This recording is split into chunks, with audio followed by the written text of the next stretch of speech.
Nuestro próximo exponente es el doctor Hugo Peña, el cual es médico cirujano por la Universidad Nacional Autónoma de México, medicina interna en el Centro Médico Nacional del Instituto Mexicano de Seguridad Social. Está certificado por el Consejo Mexicano de Medicina Interna, reumatología en el Instituto Nacional de Nutrición, además de estar certificado por el Consejo Mexicano de Reumatología. Es profesor titular del curso de Medicina Interna en la UNAM, en el Hospital General de Especialidades de Sonora. Además, es profesor del curso de densitometría clínica certificado por la ISCD y la MOM. También es director del Centro de Diagnóstico de Osteoporosis en Hermosillo, Sonora, y ha participado en varios estudios de investigación de osteoporosis y medicina interna. Él hoy nos va a hablar sobre un tema súper importante que está muy en boga actualmente, que son las terapias combinadas y secuenciales en osteoporosis.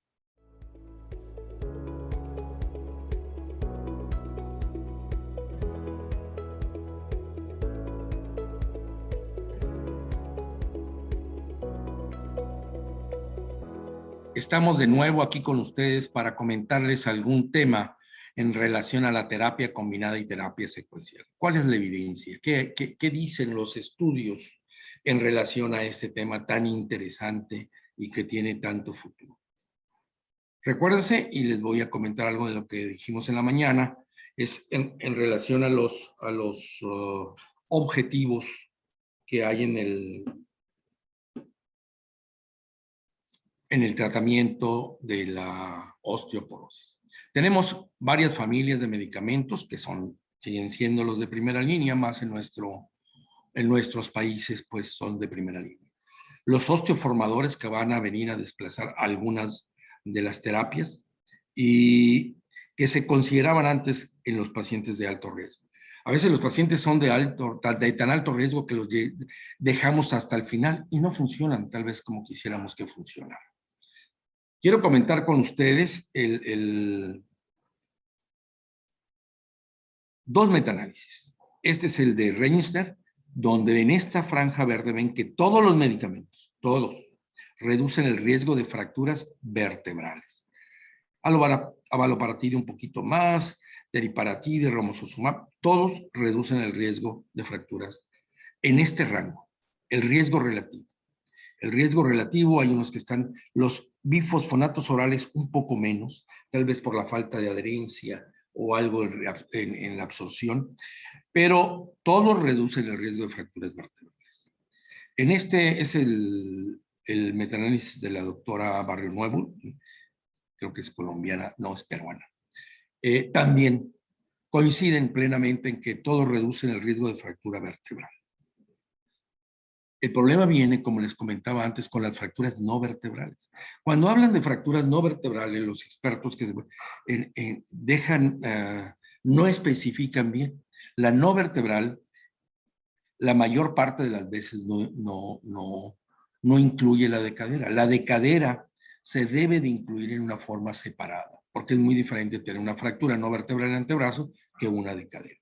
De cualquier manera, también los medicamentos reducen el riesgo de fracturas no vertebrales. Unos más, unos menos, pero por ejemplo, ivandronato y raloxifeno, que en ese estudio tremendo de tantos pacientes no logró demostrar. Sin embargo, hay una tendencia a la reducción con raloxifeno. En los rangos, ¿se acuerdan que andábamos en los 60, 70, 80 en fracturas vertebrales? Aquí disminuye importantemente. Por ejemplo, aquí le ponen a romosozumab 36. Ahorita vamos a ver el estudio original. El problema de los metaanálisis es que revuelven tantos estudios, y más ese en red que hizo la doctora, que a veces no es factible considerarlo lo más adecuado. Esto es el riesgo de reducción, la reducción de riesgo con las fracturas de cadera. Los que están en rosa no producen reducción. Y entre ellos están abaloparatide, teriparatide, y aquí no se incluyó el romosozumab, pero ahorita vamos a ver por qué. Y los que están en verde, todos los bifosfonatos y denosumab sí reducen el riesgo de fractura de cadera. Pero aparece aquí también la terapia hormonal y el calcio en ciertas poblaciones, ¿verdad?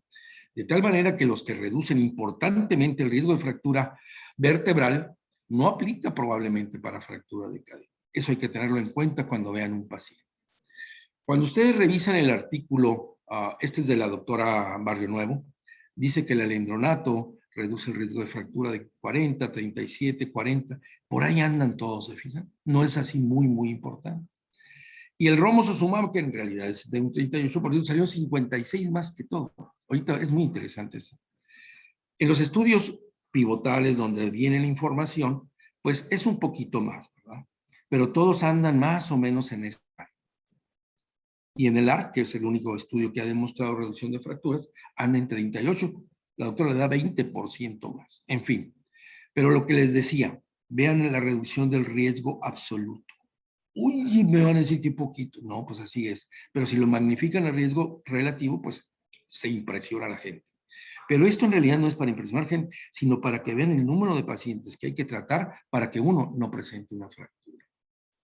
Los tratamientos, en resumen, hay uno de los bifosfonatos, reducen todas, raloxifeno, pues no en fémur ni en vértebra, teriparatide y alobaloparatide, esto de no vertebral está dudoso, pero hay evidencia que tienen cuando menos una tendencia importante a reducir esto, y lo podemos revisar con todo gusto. El fémur, pues no hay ningún estudio que tenga como endpoint, es decir, el punto final primario, las fracturas de cadera con ninguno de los dos medicamentos. Por una sencilla razón, están permitidos por 2 años. Y encontrar fracturas de cadera a 2 años es difícil. Necesitarían miles y miles de pacientes, lo cual no es posible. En uno de los estudios más importantes con romosozumab se obtuvo reducción del riesgo de fractura no en cadera con este medicamento. Y de nuevo la tabla que comentábamos anteriormente, por ejemplo, romosozumab aumenta un 6% la densidad mineral ósea en cuello femoral y la reducción anda en 38. No es igual, pero se acerca. Es decir, hay una relación entre el aumento en la densidad mineral ósea en cualquiera de las regiones y la reducción del riesgo de fracturas. Sin embargo, no las vertebrales, que no incluye cadera. Cuando saben de fractura no vertebral, tienen que preguntar, ¿incluye cadera? No incluye cadera. Un mayor aumento en la DMO está fuertemente relacionada a la reducción del riesgo de fracturas. No vertebrales, de vertebrales de cadera, pero no de las no vertebrales. De tal manera que lo mismo, viene el concepto nuevo de los pacientes de muy alto riesgo, que a uno les gustaría que se redujera el riesgo de fractura vertebral y no vertebral, y en todos los sitios. La osteoporosis no puede ser de un solo hueso, ¿no? Se está dando en todo el organismo. Entonces, necesitamos un medicamento que reduzca el riesgo de fractura, no en columna, no en fémur, sino en todos los sitios. Y esto se trató de hacer, como no hay uno solo, pues se inició con la terapia combinada, donde el objetivo es estimular la formación por un lado, disminuir la resorción por otro, para mejorar la fuerza, la resistencia ósea, ¿se acuerdan que entra en la definición? Comparado con el efecto, cada uno por separado pudiera tener un efecto. Sin embargo, si los juntamos, es decir, si damos una terapia combinada, uno esperaría que hubiera un mayor efecto. Cosa que no es así, desgraciadamente. Este es el efecto de la combinación, como ustedes ven, con teriparatide y ácido soledrol. Es igual a dar teriparatide solo en columna lumbar. En fémur es diferente. El comportamiento de teriparatide es completamente diferente en fémur. Cuando mucho, a un año ganó 1% en este estudio. En otros sí que gana más, debo decirlo. Pero fíjense la combinación cómo aumenta un poquito más. Es decir, el ácido solidrónico hace que el efecto que tiene teriparatida en la resorción se suprima. Pero al final de cuentas, al año es igual a darla sola que combinada. No hay diferencia. Este estudio, que ya es muy conocido con ustedes, de la combinación de denosumab con teriparatide, esta es la combinación, tiene un aumento impresionante de 9:1 versus separados los dos. Hay una diferencia significativa en el aumento. Esta diferencia no es tan importante en fémur, sin embargo, los dos son mucho más que separados, ¿verdad? La diferencia entre uno y otro aquí en forma separada no es significativa. La terapia combinada a un año es, a simple vista, pues no necesita mayor cosa. Cuando esto se continúa 2 años, El aumento que se obtiene durante el segundo año no es tan impresionante, sin embargo, es mejor la combinación, como ustedes ven, es estadísticamente significativo, si ustedes quisieran, a cada uno por separado. En cadera total, la teriparatide se empieza a recuperar a los 18 meses. No hay una gran diferencia en monoterapia y en la terapia combinada, pero sí es evidente que la aumenta más, que la DMO aumenta más. ¿Qué pasa cuando se hace el cambio? El switch de, acuérdense, el tratamiento con teriparatides por 2 años. ¿Y qué pasa cuando de denosumab pasan a teriparatide? Hay una pérdida importante de densidad mineralosa. ¿Qué pasa en el tratamiento secuencial donde llevaban teriparatide y ustedes lo pasan a denosumab solo? Pues el aumento es muy importante. Lo mismo que si siguen con la terapia, con la de la terapia combinada a secuencial con denosumab. Es decir, en última instancia, la terapia secuencial y la terapia combinada de teriparatide, comparada con nada más con denosumab, es muy similar. Si ustedes ven los intervalos de confianza, se sobreponen. ¿Qué pasa en fémur? En fémur el problema es pasar de teriparatide, de denosumab, perdón, a teriparatide, porque la pérdida es muy importante de masa ósea. En cambio, la terapia combinada, si se continúa solo con denosumab, sigue subiendo. Aquí medían con denosumab, sigue subiendo el denosumab. Entonces, es importante que ustedes tomen en cuenta que una combinación o una secuencia de denosumab a teriparatide no es de lo más adecuado. El orden sí es importante en este caso. Uno de los problemas serios que vemos con denosumab es que ¿qué pasa después de que se suspende? Como ven ustedes, hay una pérdida importante de masa ósea. Y me sirve para decirles que romosozumab en 1 año gana lo que teriparatide en 6 años. Lo de denosumab, romosozumab a un año gana lo de denosumab en 6, y avaloparatide y teriparatide en 18 meses, lo que se obtiene con 4 años de denosumab. Por eso uno pensaría que es la terapia osteoformadora, cuando menos en tiempo, en lo que tarda en elevarse la densidad mineral ósea, es mejor. Hay estudios a 10 años y es importante porque la densidad mineral ósea sigue aumentando. Debe tener otro efecto, además de la antirresorción, el denosumab, para que se tenga esta densidad mineral ósea en columna. Si el paciente tolera y está bien, los estudios van a 10 años, ¿cuál sería tiene los medios para conseguirlo? ¿Cuál sería la indicación para suspenderlos? El tratamiento de la osteoporosis, como ustedes saben, es de por vida. El momento que suspendan cualquiera de los medicamentos va a haber problema. Nada más que es importante, si ustedes pasan de romo a denosumab, en 24 meses aumenta importantemente la densidad mineralosa. Lo mismo se logra con teriparatide y lo mismo se logra con denosumab. ¿Cuál es la diferencia? El tiempo. En 2 años, 4 años y más años. Entonces, ¿qué hacer para tratar de detener esa pérdida? Lo que comentábamos anteriormente. ¿Qué pasa si doy ácido zoledrónico? No la detiene. Y este es un estudio muy interesante porque aquí se dio, esta flecha indica una dosis de denosumab, de ácido zoledrónico 6 meses después de suspendido el denosumab. Entonces aquí estamos dando denosumab 6 meses después. Aquí 9 meses después, y este grupo que sirvió de control se lo dieron de acuerdo al comportamiento de los marcadores.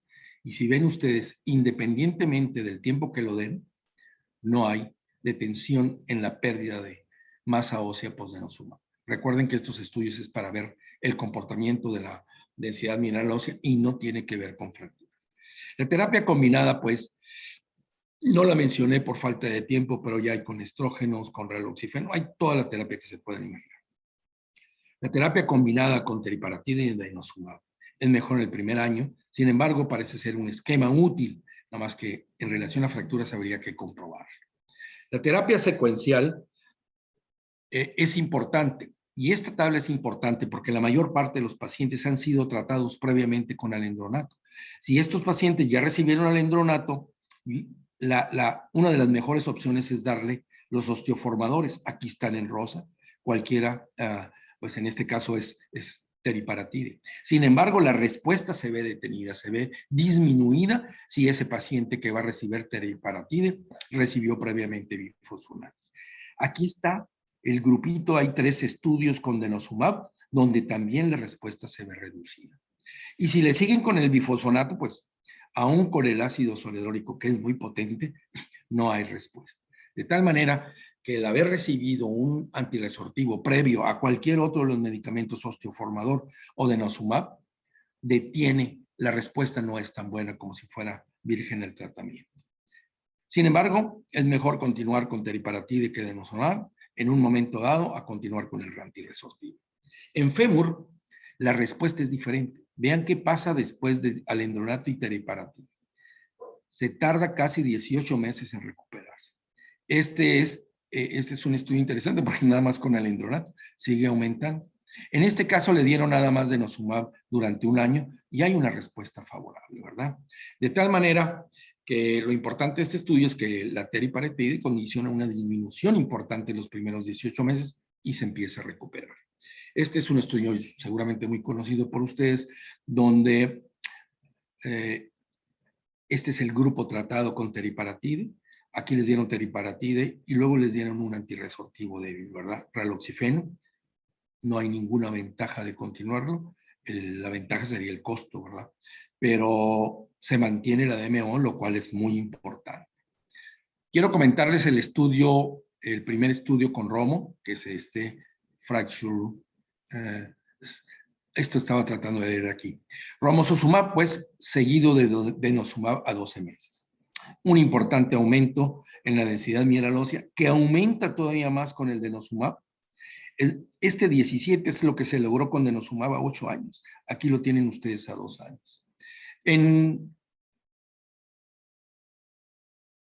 cadera también hay un aumento importante hasta el 9%. Esta combinación de lo que más aumenta la densidad mineral ósea. En este estudio de fracturas a 12 meses, reduce el romo un 73%. Este es el que pusimos el ejemplo, donde el efecto era muy poco en la reducción del riesgo absoluto, pero reduce. La fractura no vertebral a 12 meses es muy importante. Y aquí incluyeron las fracturas no vertebral, la osteoporótica mayor, que incluye estas que se comentan aquí, y la fractura de cadera. En el primer año, desgraciadamente, no hubo, porque uno esperaba que sí, ¿verdad? A pesar del aumento importante de fémur, no hay esta reducción de fracturas vertebrales, de fracturas no vertebrales. Entonces, en un estudio post-hoc del laboratorio y de la FDA, se encontró que los culpables eran los latinos.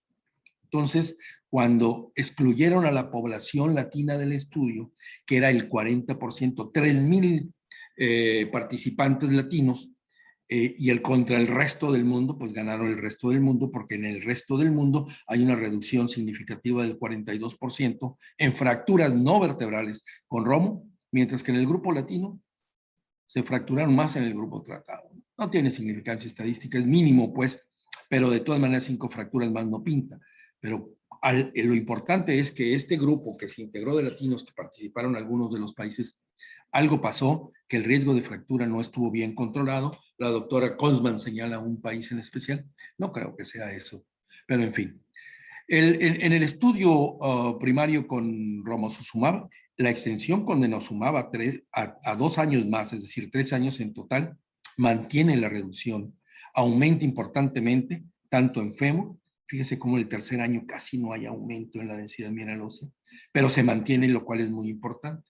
De tal manera que las fracturas vertebrales se reducen con romosozumab, las no vertebrales después de algunos ajustes sí se reducen, y la fractura de cadera, pues no hay una reducción al menos significativa, aunque hay una tendencia a reducir las fracturas de cadera, lo cual es válido.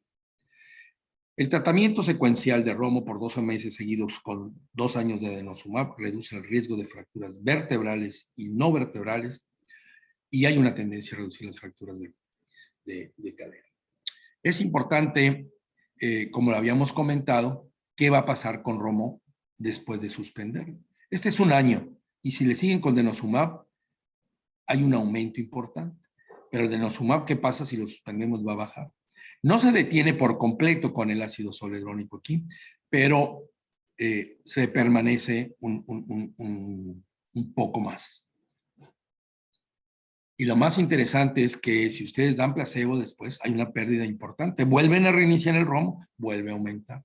Este es el estudio que veíamos, 2 años con romo, después dan denosumab, y aquí o dan de nuevo romo, o dan ácido zoledrónico, o dan alendronato. Muy bien. El estudio importante es que vean qué sucede cuando dan 2 años después del romo, dan denosumab, se mantiene la DMO, le vuelven a dar otro segundo ciclo, aumenta un poco más y se mantiene. Pero si ustedes dan romo durante 2 años, es el seguimiento de esto, y después lo suspenden y dan una dosis de ácido zoledrónico, a 72 meses se mantiene la densidad mineralosa. Una buena hallazgo que tuvieron aquí.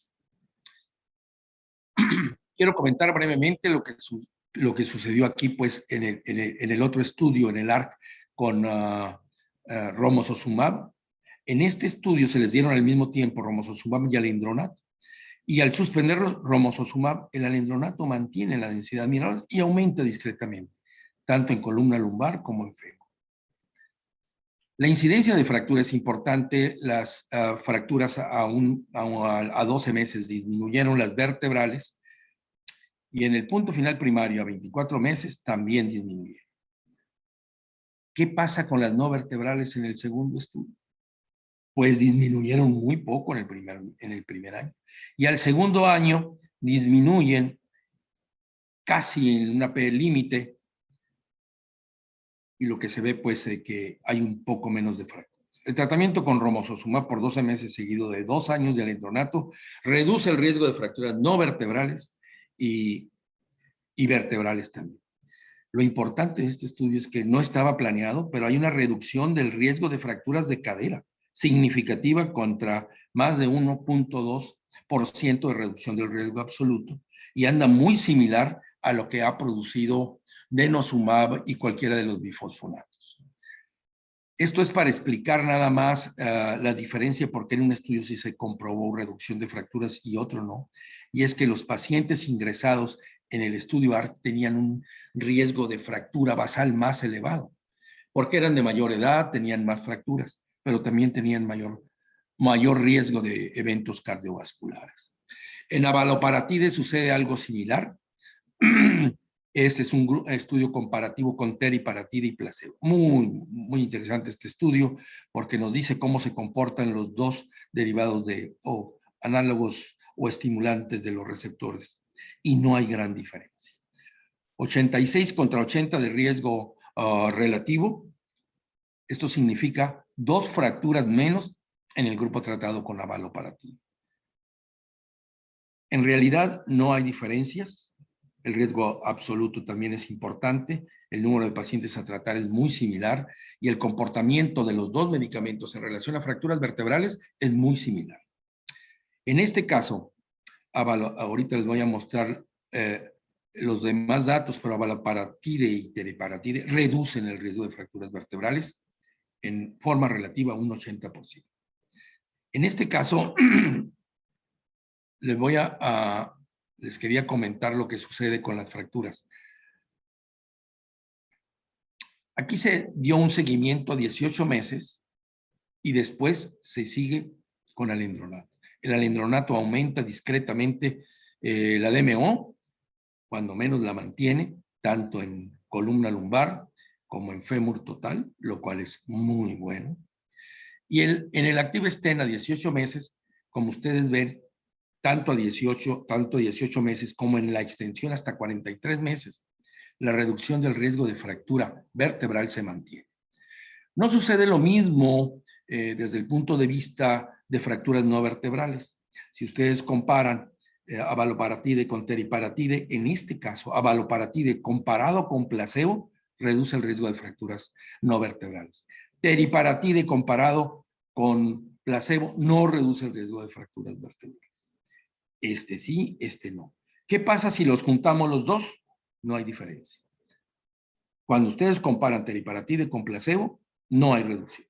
Pero si lo comparan con abaloparatide, sí hay reducción. Entonces, ustedes tienen que decidir, nada más es gráficamente mostrarle la reducción de fracturas con avaloparatide, de fracturas no vertebrales, con un límite en el intervalo de confianza se incluía la unidad. Y tenemos varios esquemas de terapia secuencial y mi tiempo se está acabando.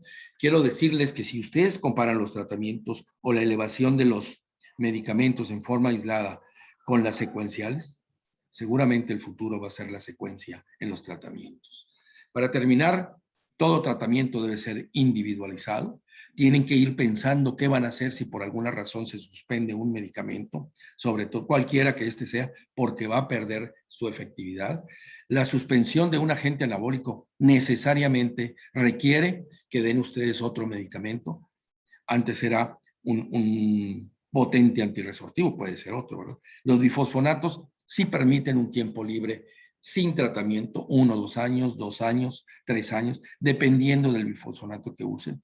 Con los osteoformadores y denosumab, esto no es posible. Y el mejor tratamiento, pues creo que todavía está por definirse. Importante recordar que esta secuencia no es recomendable. Muchas gracias por su atención y desgraciadamente pues no vamos a estar en persona para poder comentar toda esta serie de estudios tan interesantes. Les quería explicar por qué en un estudio sí reduce y en otro no nos da tiempo, pero lo que quieran también de bibliografía, la misma presentación, con todo gusto está a su disposición. Hay que promocionar esto. Pues muchas gracias por su atención y me despido desde Hermosillo, Sonora. Un saludo a todos mis amigos panameños y ojalá que haya sido de utilidad. Muchas gracias.